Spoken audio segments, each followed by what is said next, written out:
Regardez le raté avec qui j'allais me marier. Heureusement que je l'ai laissé tomber, ricana mon ex, Valentine, avec ses amis. Mais juste à ce moment-là, son mari est arrivé et m'a dit, « Patron, je ne m'attendais pas à vous voir ici. En quoi puis-je vous être utile ?» J'ai souri et j'ai répondu, « Pierre, s'il te plaît, dis à ta femme qui je suis. Et maintenant, mon ex me supplie de l'épouser. Je m'appelle Samuel, et si tu m'avais connu il y a 5 ans, tu n'aurais pas mis un centime sur moi. J'étais un type simple, de ceux qui se lèvent tôt, enfilent un uniforme usé et partent travailler sans se plaindre. Je livrais des colis dans tout Paris, pédalant sous le soleil ou la pluie, la sueur collée au front et les mains pleines de callosité. Ce n'était pas une vie de luxe, mais pour moi, ça allait. J'avais un salaire décent, une petite chambre louée dans le quartier latin, et surtout, j'avais Valentine. Elle était mon monde, mon premier amour, tout pour moi. Depuis que je l'avais rencontrée à une fête de quartier dans le Marais, j'avais su que je voulais passer le reste de ma vie avec elle. Ses yeux noisettes, son rire éclatant, cette façon de me regarder comme si j'étais quelqu'un de spécial, j'étais envoûté. Valentine et moi étions ensemble depuis 3 ans. Nous n'étions pas parfaits, bien sûr.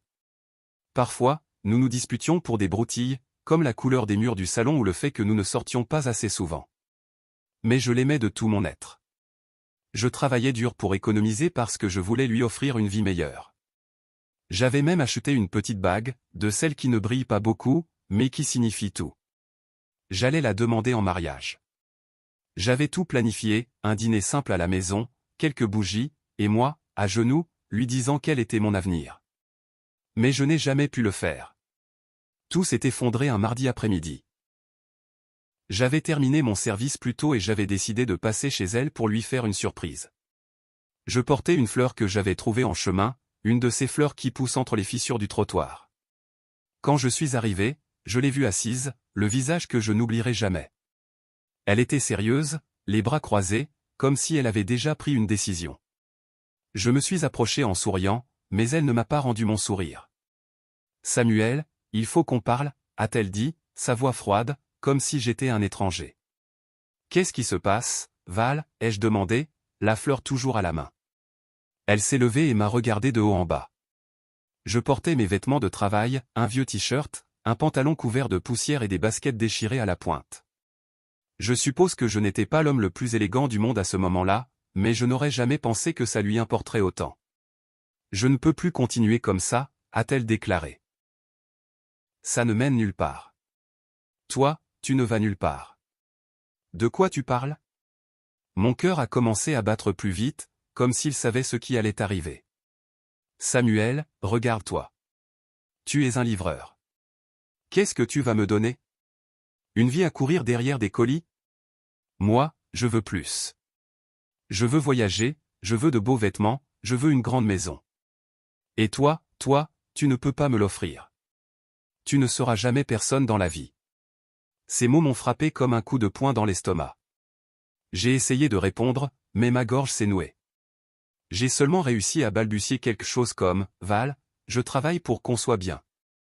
On peut ?» Non, m'a coupé Valentine. J'en ai marre d'attendre. C'est fini. Et sans plus de cérémonie, elle s'est retournée et est rentrée chez elle. La porte s'est refermée avec un bruit sec et je suis resté là, planté comme un idiot, la fleur à la main. Je ne sais pas combien de temps je suis resté comme ça, mais quand j'ai réagi, j'ai jeté la fleur par terre et je suis parti. J'avais l'impression que le monde s'écroulait sur moi. Cette nuit-là, je n'ai pas dormi. Je me suis assis sur mon lit, regardant la bague que je ne lui avais jamais donnée, et j'ai pleuré comme jamais. Valentine avait été mon premier amour, ma première illusion, et maintenant, elle n'était plus rien. Les jours suivants ont été un enfer. Je ne voulais pas sortir de ma chambre, je ne voulais pas manger, je ne voulais parler à personne. Mes amis m'appelaient, mais je ne répondais pas. Je ne pouvais penser qu'à elle, à ces mots, « Tu ne seras jamais personne dans la vie ». J'avais mal à la poitrine, comme si on m'avait arraché quelque chose de l'intérieur. Mais au milieu de cette obscurité, il y a eu une petite lumière inattendue, Isabelle, la sœur cadette de Valentine. Isabelle avait toujours été gentille avec moi. Quand j'allais chez Valentine, elle m'offrait de l'eau ou me demandait comment j'allais. Parfois, nous discutions un peu pendant que Valentine se préparait. C'était une fille tranquille, de celle qui écoute plus qu'elle ne parle. Après la rupture, elle m'a surpris avec un message, « Samuel, ça va? Je sais que les choses sont difficiles, mais si tu as besoin de parler, je suis là. » Je ne sais pas pourquoi, mais je lui ai répondu. Peut-être parce que j'avais besoin de me confier à quelqu'un, ou parce qu'elle était le seul lien qui me rattachait à ce que j'avais perdu. Nous avons commencé à nous écrire plus souvent. Au début, ce n'était que de courts messages, mais petit à petit, c'est devenu de longues conversations. Elle me racontait sa journée, comment Valentine se vantait de trouver bientôt quelqu'un de mieux que moi, et je lui racontais comment je me sentais, brisé, perdu, inutile. Isabelle ne m'a jamais jugé. Elle me disait toujours des choses comme « Tu as beaucoup de valeur, Samuel. Ne laisse personne te faire sentir moins que tu n'es. » Et même si je n'y croyais pas tout à fait, ces mots me donnaient un peu de force. Un après-midi, nous nous sommes retrouvés pour prendre un café. Elle est arrivée avec un sourire timide et m'a donné une étreinte qui m'a surpris.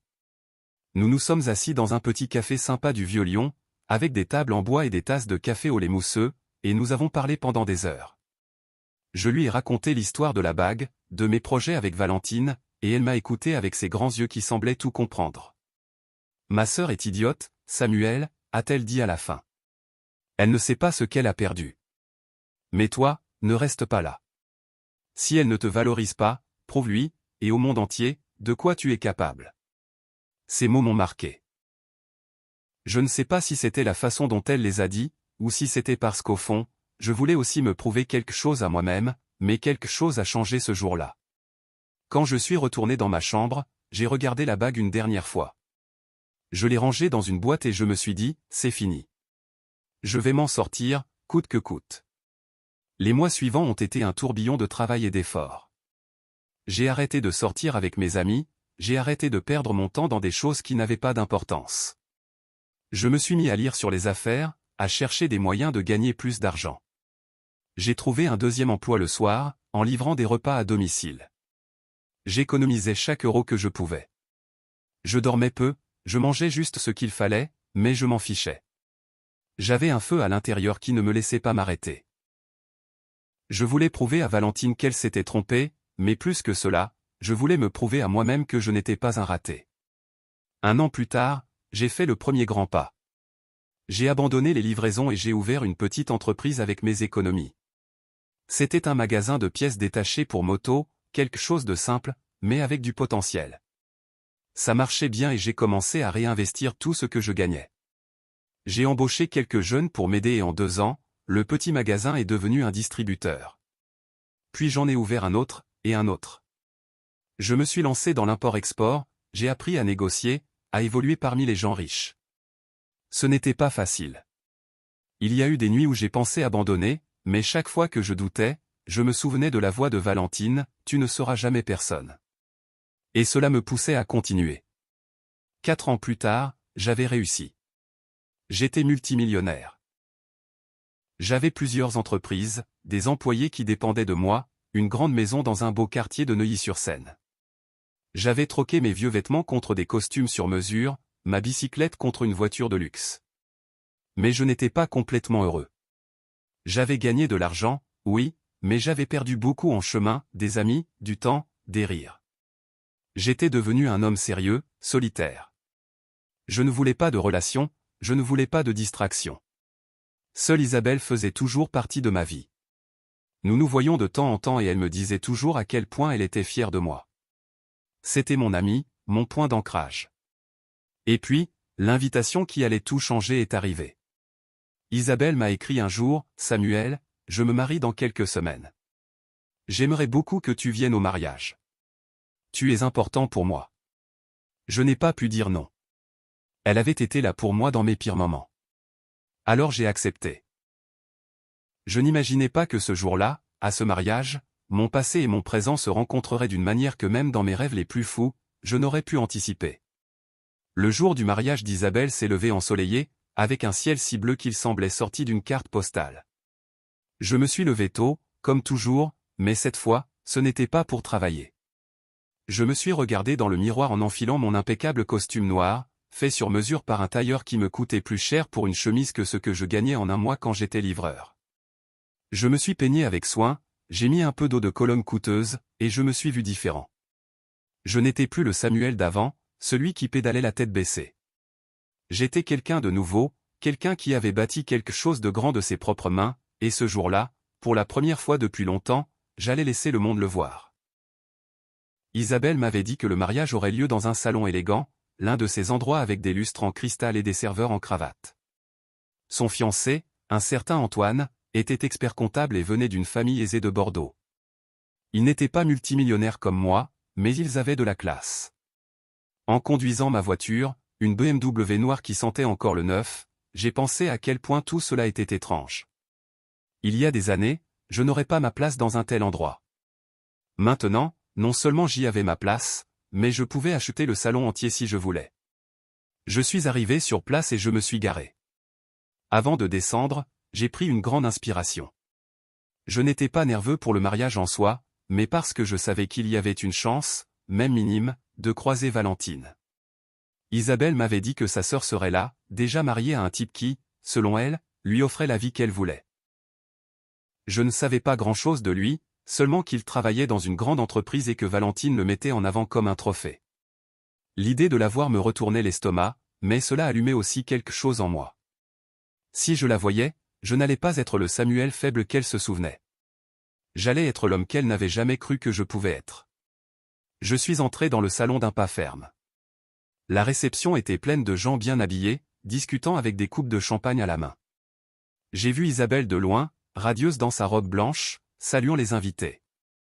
Je me suis approché d'elle et quand elle m'a vu, son visage s'est illuminé. « Samuel » a-t-elle dit, courant me serrer dans ses bras. « Pas fou, je n'aurais raté ça pour rien au monde » ai-je répondu en souriant.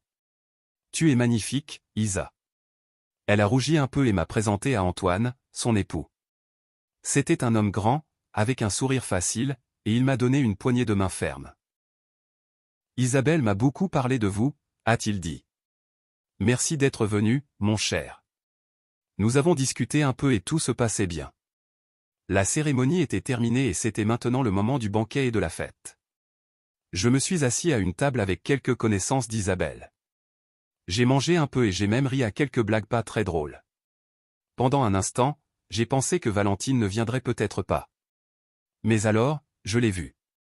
Elle était de l'autre côté de la salle, près de la piste de danse, entourée de 3 amis. Elle portait une robe rouge moulante, les cheveux détachés et un sourire que je connaissais trop bien. Elle était aussi belle que jamais, mais il y avait quelque chose de différent chez elle, quelque chose que je ne pouvais pas cerner. Peut-être la façon dont elle bougeait les mains, comme si elle voulait que tout le monde la regarde.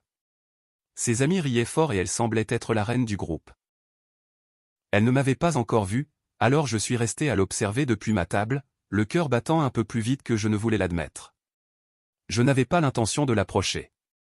Mon idée était de passer la soirée tranquillement, de profiter du mariage et de rentrer chez moi. Mais le destin, ou le karma, ou quoi que ce soit qui me le monde, avait d'autres plans. Valentine a levé les yeux et ses yeux ont rencontré les miens. Pendant une seconde, elle est restée immobile, comme si elle n'était pas sûre de qui j'étais. Puis, un sourire moqueur s'est dessiné sur son visage. Elle a murmuré quelque chose à ses amis et tous ont regardé vers moi. Elles ont commencé à rire et j'ai su que cela n'allait pas bien se terminer. Elle s'est approchée avec cette démarche qui lui était propre, comme si le salon entier lui appartenait. Ses amis la suivaient, toujours en riant doucement. Je suis resté assis, la coupe de vin à la main, attendant de voir ce qu'elle allait dire. « Tiens, a dit Valentine, s'arrêtant devant ma table. « Qu'est-ce que tu fais ici, Samuel ? C'est pour les gens qui ont de l'argent, pas pour les livreurs. » Ses amis ont éclaté de rire et elle a croisé les bras, me regardant comme si j'étais une blague. La Valentine d'avant, celle qui m'avait brisé le cœur, était là devant moi, aussi cruelle que jamais. « Bonjour, Valentine » ai-je répondu calmement, prenant une gorgée de vin. « Je vois que tu n'as pas changé. » « Pas changé ? » ?»« Non, chérie. »« Moi, j'ai monté de niveau, » a-t-elle dit, levant la main pour montrer une bague étincelante. « Heureusement que je t'ai laissé quand j'ai pu. Regardez les filles, c'est le raté avec qui j'allais me marier. Grâce à Dieu, je l'ai échangé contre quelqu'un qui a réussi. » Les rires de ses amis ont rempli l'air et quelques invités proches ont commencé à regarder.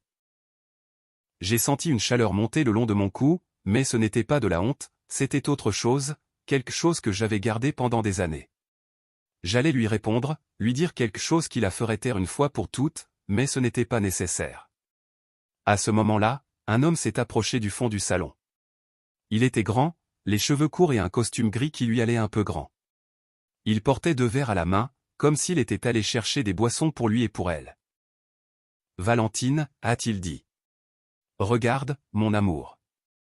Je te présente le raté de la fête. » Mais quand il m'a vu, ses yeux se sont écarquillés et les verres ont failli lui échapper des mains. « Patron, a-t-il dit, s'inclinant un peu, avec un mélange de surprise et de respect. Je ne m'attendais pas à vous voir ici. En quoi puis-je vous être utile? Le salon est resté silencieux. Valentine a froncé les sourcils, regardant son mari comme si elle ne comprenait rien. « Patron, a-t-elle répété, confuse. De quoi tu parles, Pierre? J'ai souri, posant ma coupe sur la table. Je me suis levé lentement, ajustant ma veste. Je ne savais pas qu'il était marié à Valentine, mais maintenant, tout avait un sens. Pierre, ai-je dit d'une voix calme mais ferme, s'il te plaît, dis à ta femme qui je suis.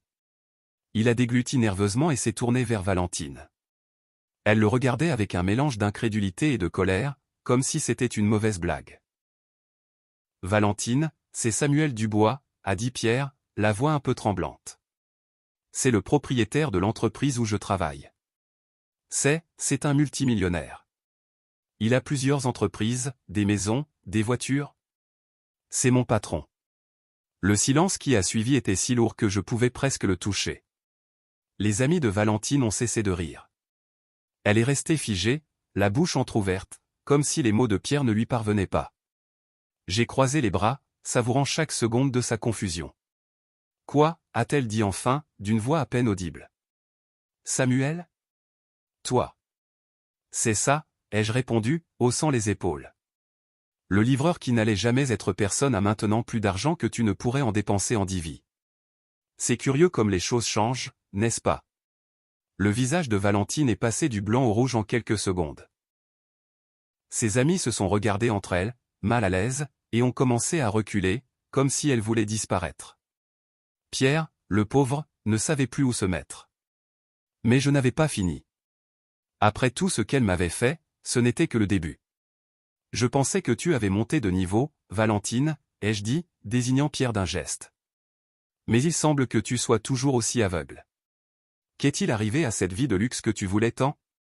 Car d'après ce que je vois, Pierre est un brave type, mais il ne t'offre ni château ni yacht.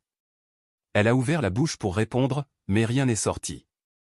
Elle était piégée, et elle le savait. Alors, à ma surprise, elle a changé de tactique. Elle a fait un pas, affichant ce sourire coquet qu'elle utilisait quand elle voulait quelque chose de moi il y a des années. « Samuel, ne sois pas comme ça, a-t-elle dit en baissant la voix, comme si nous étions seuls. Regarde tout ce que tu as accompli. Tu es incroyable. J'ai toujours su que tu avais du potentiel, tu sais. Peut-être que j'ai fait une erreur. Une erreur? Ai-je répété, riant doucement. Non, Valentine. L'erreur, c'était la mienne. De penser que tu en valais la peine. Ses yeux se sont écarquillés et elle a fait un autre pas vers moi, ignorant complètement Pierre qui était à ses côtés, le visage incompréhensible. Ne dis pas ça, a-t-elle insisté, posant une main sur mon bras. Nous pouvons recommencer. Toi et moi, comme avant. Imagine ce que nous serions ensemble maintenant, avec tout ce que tu as. Les voyages, les fêtes, une vie de luxe. Tu le mérites, et moi aussi. Je vais te donner un conseil gratuit, ai-je dit en baissant la voix, comme si je lui racontais un secret. Cherche un miroir et demande à la Valentine d'il y a 4 ans ce qu'elle pensait de moi. Parce que c'est celle-là qui compte. C'est celle-là qui m'a dit que je ne serais jamais personne. Et c'est celle-là qui s'est retrouvée sans rien. J'ai raccroché sans attendre sa réponse. Je me suis senti bien, comme si chaque mot était un clou de plus dans le cercueil de ce que j'avais ressenti pour elle. Mais Valentine n'était pas de celles qui abandonnent facilement, et je l'ai vérifié une semaine plus tard. Je sortais de l'une de mes entreprises, un bâtiment de verre et d'acier que j'avais acheté l'année dernière, quand je l'ai vue, plantée à côté de ma voiture. Elle portait une robe courte, les cheveux parfaitement coiffés et un sourire qui semblait étudié. Je me suis arrêté net, ajustant ma cravate. Elle s'est approchée d'un pas assuré, cette démarche qu'elle utilisait pour impressionner. Je ne peux pas arrêter de penser à toi, a-t-elle dit. À ce que nous avions. J'étais stupide, je l'admets. Mais regarde-moi maintenant, je suis là, prête à tout pour toi. Je l'ai regardée de haut en bas et je n'ai pas pu m'empêcher de laisser échapper un rire. Elle était si pathétique que j'ai presque eu pitié. Presque. Prête à tout, ai-je répété, croisant les bras. Quelle partie de « je ne suis pas intéressée » n'as-tu pas comprise, Valentine? Ou penses-tu qu'avec une robe et des cils maquillés, je vais oublier comment tu m'as piétiné? Elle s'est rapprochée, posant une main sur ma poitrine. Elle sentait le parfum cher, probablement payé par le salaire de Pierre. Ne sois pas cruelle, a-t-elle murmuré. Nous pouvons être heureux. Je te jure que je changerai, je serai la femme que tu as toujours voulu. Je l'ai repoussé doucement mais fermement et j'ai reculé d'un pas. La femme que j'ai toujours voulu n'existe pas, ai-je dit en la regardant dans les yeux. Et si elle existait, ce ne serait pas une opportuniste qui ne me cherche que pour mon compte en banque. Tu sais quoi, Valentine, je te donne un point pour l'effort. Mais c'est juste triste. Rentre chez toi avec Pierre et laisse-moi tranquille. Je suis monté dans ma voiture et j'ai démarré sans regarder en arrière. Dans le rétroviseur, je l'ai vu rester là, le visage décomposé, comme si elle ne pouvait pas croire que je l'avais rejeté une fois de plus. Je pensais que ce serait la fin, mais je me trompais. Valentine n'était pas seulement têtue, elle était tenace. Quelques jours plus tard, Isabelle m'a appelé. Sa voix était inquiète, chose rare chez elle. « Samuel, il faut que tu saches quelque chose, a-t-elle dit. Valentine est hors de contrôle. Elle passe son temps à parler de toi, disant que vous allez vous remettre ensemble, que tu es l'amour de sa vie. Pierre l'a entendu flirter avec toi au téléphone. Eh bien, les choses ont mal tourné. Mal tourné comment, ai-je demandé, intrigué. Ils se sont disputés violemment hier soir, a dit Isabelle. Pierre lui a dit qu'il en avait marre de ses jeux, qu'il savait qu'elle ne l'utilisait que pour son salaire et qu'il ne continuerait pas avec quelqu'un d'aussi intéressé. Il l'a quitté, Samuel. Il est parti de la maison, et tout? Je suis resté silencieux un instant, traitant ce que je venais d'entendre. Je ne ressentais pas de pitié pour Valentine, pas après tout ce qu'elle m'avait fait, mais j'étais surpris de la rapidité avec laquelle son monde s'effondrait. Et elle, qu'a-t-elle fait, ai-je demandé. Elle est anéantie, a dit Isabelle. Elle m'a appelé en pleurs, disant qu'elle avait tout perdu, que Pierre était sa stabilité et que sans lui, elle n'avait rien. Ses amis l'ont laissé tomber après le mariage, et maintenant, elle n'a plus d'argent ni personne pour la prendre en charge. Elle m'a demandé de te parler, de te convaincre de lui donner une chance. Sérieusement, ai-je dit en riant. Et qu'est-ce que tu lui as dit? Je lui ai dit la vérité. A répondu Isabelle d'un ton ferme. Que tu es mon ami, pas son jouet. Que tu mérites mieux que ces larmes de crocodile. Elle s'est fâchée contre moi et a raccroché. Je crois qu'elle ne me parle plus, mais je m'en fiche. Tu vaux plus que ça, Samuel. J'ai souri au téléphone. Isabelle avait toujours été comme ça, loyale, sincère, une ancre au milieu de la tempête. Je l'ai remerciée et j'ai raccroché, sentant que, d'une certaine manière, l'univers remettait tout à sa place. Les semaines ont passé et les nouvelles concernant Valentine continuaient d'arriver par bribes. Je l'ai vue une dernière fois par hasard, dans un centre commercial de Lyon. J'étais en train d'acheter un cadeau pour l'anniversaire d'Isabelle et elle était assise seule dans un café bas de gamme, les vêtements froissés et les cheveux en désordre. Ce n'était pas la Valentine orgueilleuse que j'avais connue. Elle m'a vu et a levé la main comme si elle voulait me saluer, mais j'ai continué à marcher. Il n'y avait rien à dire. J'ai su par des connaissances qu'elle avait essayé de chercher du travail, mais personne ne la prenait au sérieux après sa réputation d'opportuniste. Pierre n'est pas revenu avec elle et ses jours de luxe ostentatoire étaient terminés. Elle est restée seule, sans argent, sans amis, sans rien. Quant à moi, ma vie a continué. J'ai continué à développer mes entreprises, à voyager dans le monde entier, à construire ce dont j'avais toujours rêvé. Mais le meilleur, ce n'était pas l'argent ou le succès. C'était Isabelle. Notre amitié est devenue plus forte que jamais. Après son mariage, nous sommes devenus inséparables. Elle m'invitait à dîner avec Antoine, elle m'envoyait des messages pour savoir comment j'allais, et je faisais de même. C'était ma famille, non pas de sang, mais de cœur. Un jour, alors que nous prenions un café chez elle, elle m'a regardé avec ce sourire tranquille qu'elle avait toujours. Tu sais, Samuel, a-t-elle dit, tout ce que tu as traversé en valait la peine. Non seulement pour ce que tu as accompli, mais pour ce que tu es maintenant. Je suis fier de toi. Et moi de toi, Isa, ai-je répondu en levant ma tasse. Merci de ne jamais m'avoir lâché. Nous avons trinqué avec nos cafés et j'ai su que, quoi qu'il arrive, j'aurais toujours quelqu'un qui valait plus que tout l'or du monde. Valentine pouvait garder ses rêves brisés. J'avais déjà trouvé mon véritable trésor. Et ainsi, tandis que le soleil se couchait dehors sur les toits de Paris, j'ai refermé ce chapitre de ma vie pour toujours.